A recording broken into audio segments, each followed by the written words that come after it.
Salam Kerahiman. Hari ini 2 Januari, kita akan baca 3 nomor juga, yaitu dari 49, 50, dan 51. Kita mulai ya. Dalam nama Bapa dan Putra dan Roh Kudus. Amin. 49. Ketika aku menyampaikan hal ini kepada Bapa pengakuanku, aku mendapat jawaban ini. Hal itu dimaksudkan untuk jiwamu. Ia berkata kepadaku, jelasnya, lukislah gambar Allah di dalam jiwamu. Ketika aku keluar dari kamar pengakuan, sekali lagi aku mendengar suara seperti ini. Gambarku sudah ada di dalam jiwamu. Aku merindukan adanya pesta kerahiman. Aku menghendaki agar gambar yang akan engkau lukis dengan kuas itu diberkati secara meriah pada hari Minggu pertama sesudah Paskah. Hari Minggu itu harus menjadi pesta kerahiman. 50. Aku menghendaki agar para imam berkhotbah tentang kerahimanku yang besar terhadap jiwa orang-orang berdosa. Orang berdosa jangan takut menghampiri aku. Nyala kerahiman sedang membakar aku. Aku ingin mencurahkannya atas jiwa-jiwa itu. Yesus mengeluh kepadaku dengan kata-kata ini. Ketidakpercayaan dari pihak jiwa-jiwa sungguh menyayat-nyayat hatiku. Lebih menyakitkan lagi, ketidakpercayaan jiwa yang telah kupilih. Meskipun cintaku kepada mereka tidak terhingga, mereka tetap tidak mempercayai aku. Bahkan, kematianku mereka anggap belum cukup. Celakalah jiwa yang menyalahgunakan karunia-karunia ini. 51. Ketika aku menyampaikan hal ini kepada Mother Superior bahwa Allah telah meminta hal itu dariku, ia menjawab bahwa Yesus mestinya memberikan suatu tanda supaya dapat diketahui dengan lebih jelas. Ketika aku minta kepada Tuhan Yesus untuk memberikan suatu tanda sebagai bukti bahwa Engkau sungguh Allahku dan Tuhanku, dan bahwa permintaan ini datang dari Engkau, aku mendengar suara ini di dalam hatiku. Aku akan menjelaskan semua ini kepada Mother Superior lewat rahmat yang akan kuberikan melalui gambar ini. Dikatakan di situ, ya, gambarku sudah ada di dalam jiwamu. Aku merindukan adanya pesta kerahiman. Jadi, Yesus di satu pihak minta kepada Suster Faustina supaya gambaran Yesus yang dilihat oleh Suster Faustina itu dilukis. Lukislah seperti yang engkau lihat. Jadi Yesus minta gambaran itu dilukis. Suster Faustina berceritalah kepada Bapak pengakuan. Tapi Bapak pengakuannya bilang, gambar jelasnya, lukislah gambar Allah itu di dalam jiwamu. Hal itu dimaksud untuk jiwamu. Jadi apa yang dilihat oleh Suster Faustina itu untukmu, bukan untuk dilukis, untuk diketahui oleh semua orang atau sekian banyak orang. Dengan tidak berdaya, Suster Faustina ya keluar dari ruang pengakuan. Tapi dia mendengar kata-kata, gambarku sudah ada di dalam jiwamu. Aku merindukan adanya pesta kerahiman. Dikatakan oleh Yesus tentang pesta kerahiman itu pada tanggal 22 Februari 1931.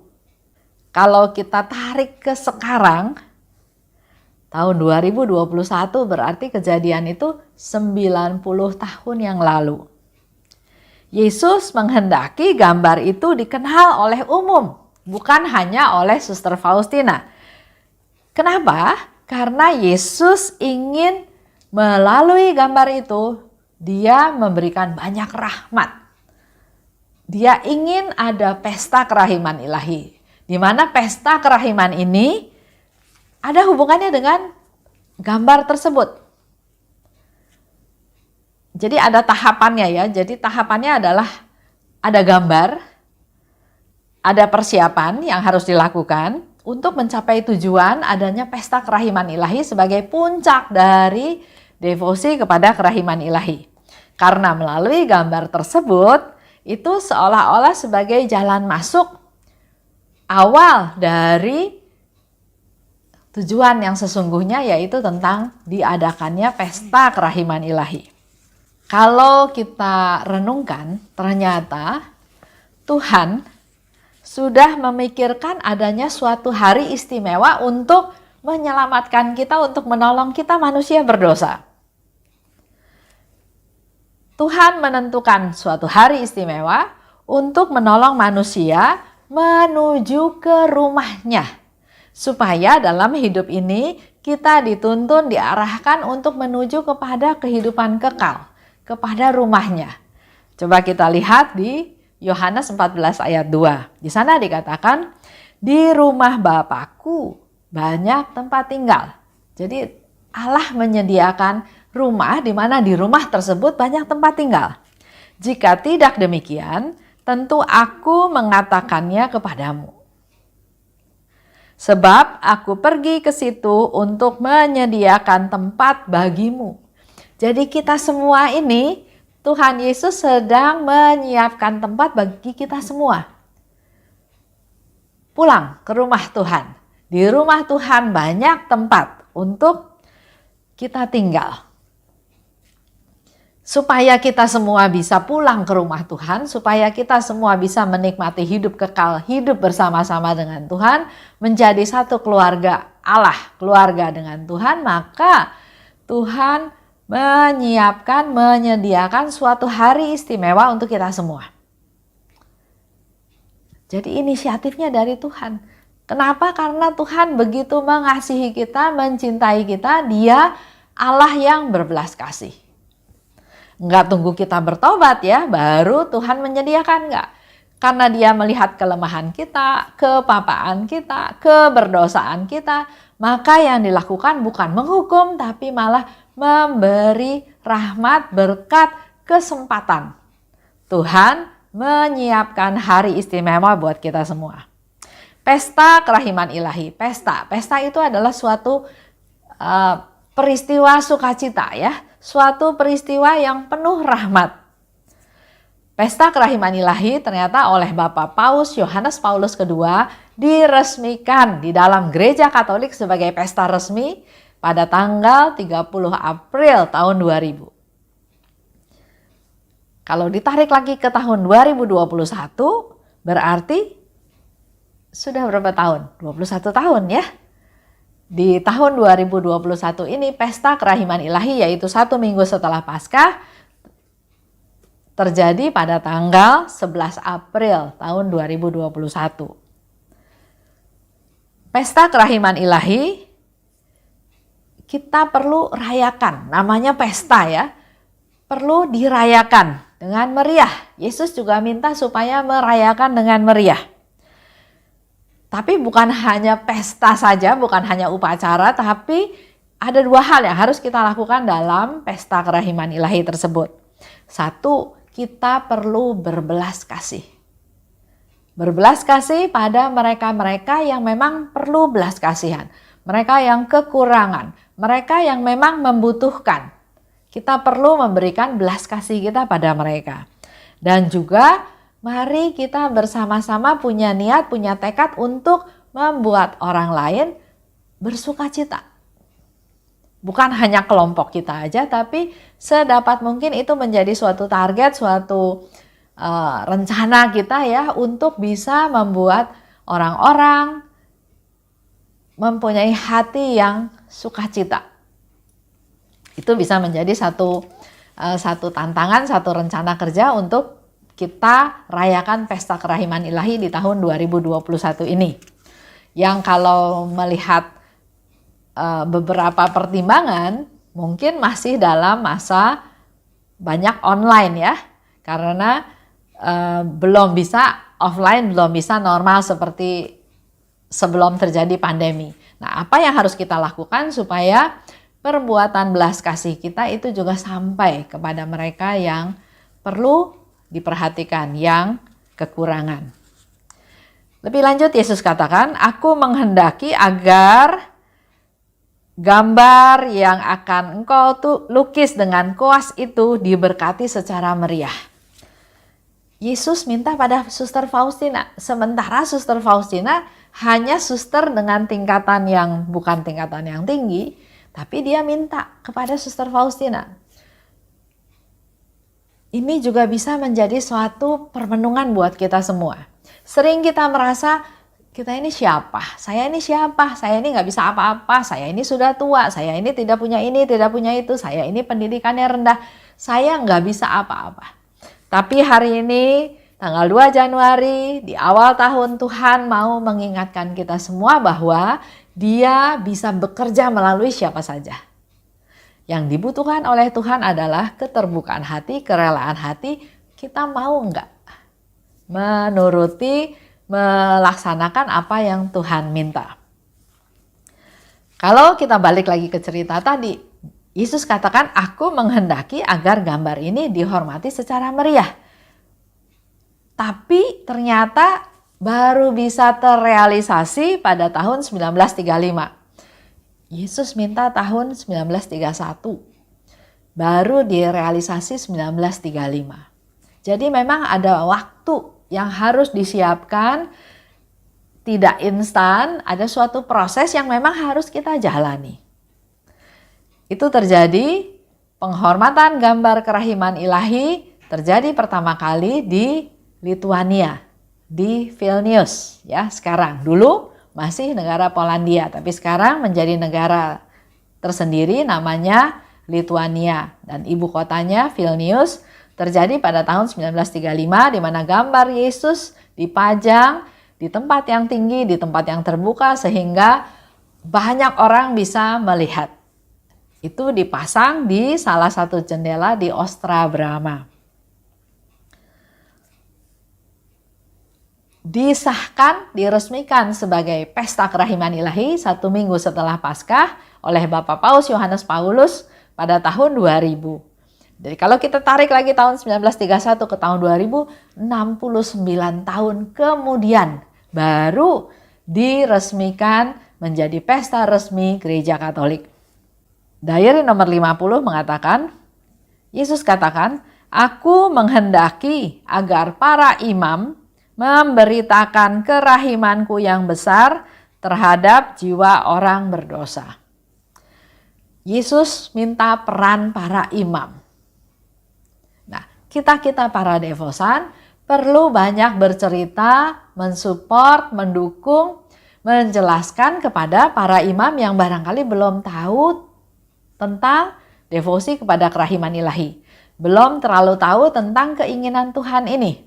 Karena kita tahu sampai sekarang ya, ada gereja yang sudah merayakan pesta kerahiman ilahi, ada gereja yang belum melaksanakan atau belum siap atau memang mereka belum merasa perlu. Padahal kalau kita tahu inti daripada pesta kerahiman ilahi yaitu pemberian indulgensi penuh, hadiah dari Tuhan Yesus buat kita semua manusia berdosa, harusnya semakin banyak gereja menyelenggarakan pesta kerahiman ilahi tersebut supaya semakin banyak orang bisa menerima rahmat indulgensi penuh tersebut.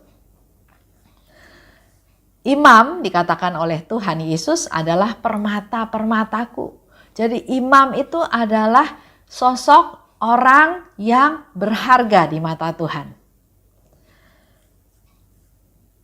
Tapi kita perlu memberikan support, memberi dukungan, memberikan masukan kepada mereka. Contoh waktu saya pelayanan ke Malaysia ya, ke Sabah. Itu pertama sekali datang ke sana cerita tentang devosi kepada kerahiman ilahi, bahkan Bapak Uskupnya pun ikut mendengarkan. Beberapa bulan kemudian diundang lagi ke sana, di kota yang lain ya, tapi masih di negara bagian Sabah, memberikan juga seminar devosi kepada kerahiman ilahi dan ternyata Bapak Uskup meminta para pastor di sana untuk tahu tentang devosi kepada kerahiman ilahi ini. Tidak mengharuskan ya, tapi minimal dia menganjurkan para romonya perlu tahu. Karena menurut Bapak Uskup ini adalah bagus, ajaran yang bagus, devosi yang bagus di mana kita mengandalkan kerahiman Tuhan. Jadi Ada langkah-langkah yang harus kita lakukan sebagai devosan. Buat Bapak Ibu yang barangkali parokinya atau pastornya belum tahu, kita punya tugas untuk menjelaskan, menginformasikan. Tapi jangan memaksakan kehendak. Karena kalau memang belum saatnya, belum waktunya, hal itu belum terjadi. Sama seperti Yesus bilang, aku minta gambar ini dilukis. Aku ingin gambar itu dihormati secara publik. Tahun 1931. Tapi realisasinya tahun 1935. Aku mau minggu pertama setelah Paskah menjadi pesta kerahiman. Itu juga bicaranya tahun 1931. Tapi baru terrealisasi tahun 2000. Ada waktu ya, jadi kita perlu menjelaskan, menceritakan, perlu berusaha, tapi nggak boleh memaksakan kehendak. Katakan pada para imam bahwa orang berdosa yang keras hati akan bertobat pada saat mendengar mereka berbicara tentang kerahimanku yang tak terbatas. Nah, ini bisa diceritakan kepada para imam.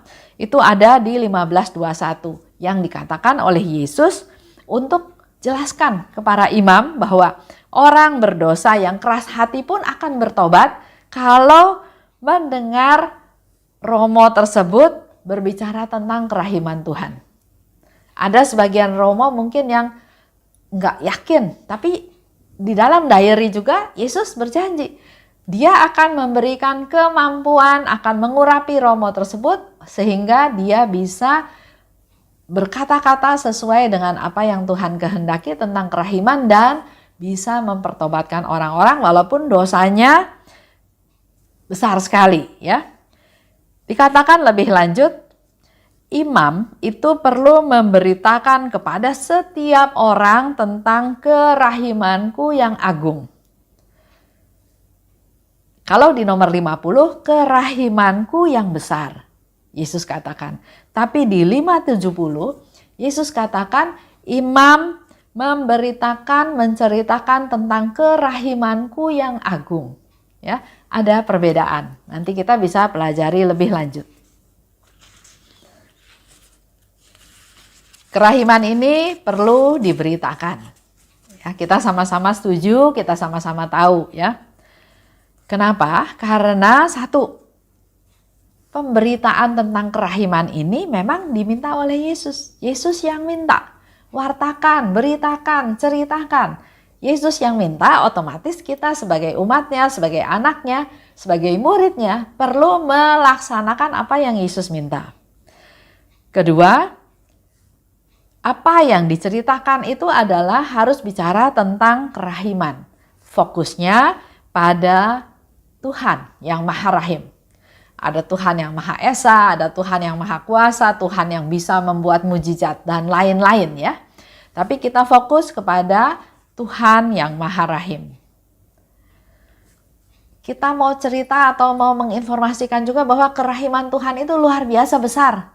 Tidak ada batasnya. Itu yang mau kita ceritakan. Dan sasaran utama dari kerahiman Tuhan ini adalah untuk mereka atau untuk kita semua pendosa, para pendosa, khususnya pendosa yang malang. Dan Yesus minta supaya kerahiman ini disampaikan sedemikian rupa supaya orang berdosa enggak takut untuk datang untuk menghampiri Yesus. Jadi jangan ditakut-takutin ya. Ada yang cerita misalnya, ayo bertobat, bentar lagi kiamat. Bukan seperti itu ya. Jangan ditakut-takutin, tapi mari kita menjelaskan, menceritakan agar dia bisa tahu dan mengalami kerahiman Tuhan. Bahwa Tuhan itu Maha Rahim. Tuhan itu berbelas kasih. Tuhan itu begitu baik. Contoh, sekarang kita lihat realisasinya daripada apa yang diinginkan oleh Yesus. Yesus berbicara mengenai hal ini di tahun 1931. Pada tahun 2000, Bapak Paus menyatakan bahwa Pesta Kerahiman Ilahi menjadi pesta resmi Gereja Katolik pada tahun 2000. Tapi setelah itu, respon yang terjadi nggak seperti yang diharapkan. Sehingga Bapak Paus Yohanes Paulus membuat suatu ensiklik ya tentang kerahiman. Lanjut lagi dengan Bapak Paus Fransiskus, juga bicara tentang kerahiman ilahi. Bahkan dia mengadakan tahun jubileum kerahiman ilahi luar biasa. Tahun jubileum luar biasa kerahiman. Tahun 2015 sampai 2016. Kita bolak-balik tahu tentang firman Tuhan. Lukas 6:36. Bermurah hatilah seperti Bapamu murah hati. Matius 5 ayat 7. Berbahagialah orang yang berbelas kasihan, karena mereka akan beroleh belas kasihan. Firman itu sudah kita tahu, kita dengarkan dari sekian tahun yang lalu. Tapi prakteknya, realisasinya sepertinya masih kurang. Ya, sehingga kita lihat perkembangannya. Tahun 2000 diresmikan oleh Bapak Paus sebagai pesta kerahiman ilahi, pesta resmi. Bapak Paus Yohanes Paulus II mengeluarkan ensiklik tentang kerahiman. Tahun 2015 Bapak Paus Fransiskus menjadikan tahun 2015-2016 itu tahun jubileum luar biasa kerahiman. Fokusnya adalah pada kerahiman, Bahkan tahun 2021 ini, 2021, Bapak Paus Fransiskus menyatakan ini tahun Santo Yosef, di mana kita juga bisa memperoleh indulgensi penuh. Jadi memang Allah yang Maha Rahim, yang berbelas kasih sedang terus melimpahkan rahmat-Nya buat kita semua. Dan belas kasihan yang sejati itu adalah bukan sekali-kali kita lakukan baksos, kumpulin uang, kita sumbang ke sana ke sini, bukan. Belas kasih itu harus menjadi pola hidup kita sehari-hari. Itu baru namanya belas kasihan yang sejati. Jadi harus jadi pola hidup kita sehari-hari, meresapi jiwa kita. Ada dalam fokus kita, prioritas kita dalam kehidupan kita, dalam pikiran, perkataan, dan perbuatan kita. Ini nggak instan, nggak bilang saya mau terus kita langsung jadi orang yang berbelas kasih. Tapi kita tetap harus diproses melalui sakramen-sakramen, melalui rahmat-rahmat yang kita minta dari Tuhan, melalui rahmat-rahmat yang Tuhan berikan kepada kita semua, melalui pengalaman hidup kita sehari-hari di mana kita diproses untuk menjadi semakin bisa berbelas kasih. Dan prakteknya adalah pada waktu kita bertemu dengan orang lain. Jadi apa yang kita pelajari ini hanya teori. Yang menjadi langkah praktek belas kasih itu adalah pada saat kita bertemu dengan orang lain. Kita enggak menutup diri, kita memperhatikan kebutuhan mereka, kita berpikir positif, jangan menghakimi, jangan berpikir negatif terhadap orang itu. Juga kita berusaha mengangkat martabatnya, jangan justru makin menyusahkan dia atau menekan dia. Nah, kalau di nomor 51 dikatakan, aku akan menjelaskan semua itu lewat rahmat yang akan ku berikan melalui gambar itu. Jadi di sini ceritanya Muder bertanya atau Muder minta kepada Suster Faustina, kalau Tuhan Yesus mau ini mau itu harusnya kasih tanda dong. Nah, Yesus jawabnya adalah, aku akan menjelaskan semua itu lewat rahmat yang kuberikan melalui gambar itu. Sama juga jawaban ini buat kita semua. Kita juga sering bertanya ya, Tuhan kenapa begini, kenapa begitu, kenapa begini, kenapa begitu ya. Ini jawaban Tuhan untuk kita semua juga. Tuhan akan menjelaskan lewat rahmat yang Tuhan akan berikan melalui gambar tersebut. Ada proses, ada waktu, dan juga diminta dari kita adalah suatu prioritas, suatu kesungguhan, ketekunan, kesetiaan untuk supaya kita bisa memperoleh rahmat tersebut. Itu aja untuk hari ini. Jadi pakailah waktu yang ada dengan sebaik-baiknya untuk kita terus menggali rahmat dari Tuhan. Kita tutup ya dengan doa. Dalam nama Bapa dan Putra dan Roh Kudus. Amin. Allah Bapa yang Maha Baik, terima kasih Bapa atas segala rahmat yang Engkau berikan kepada kami. Engkau menyediakan hari istimewa untuk kami, yaitu Pesta Kerahiman Ilahi, di mana kami akan memperoleh rahmat yang luar biasa daripadamu, yaitu indulgensi penuh, dibebaskan dari semua dosa dan hukuman. Kami dalam hal ini mau berdoa untuk para imam ya Tuhan, sebagai permata-permata berharga di mata-Mu, agar mereka terbuka hatinya, mendapat jamahan-Mu dan mau menjadi alat-Mu untuk mewartakan kerahiman-Mu dimanapun mereka ditugaskan.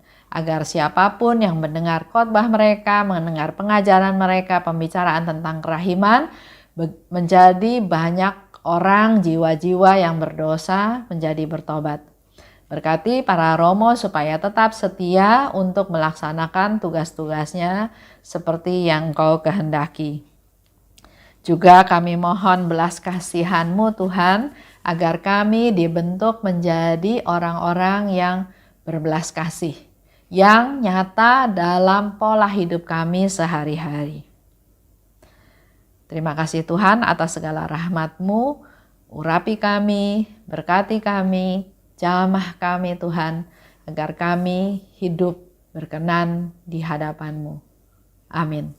Dalam nama Bapa dan Putra dan Roh Kudus. Amin. Salam kerahiman.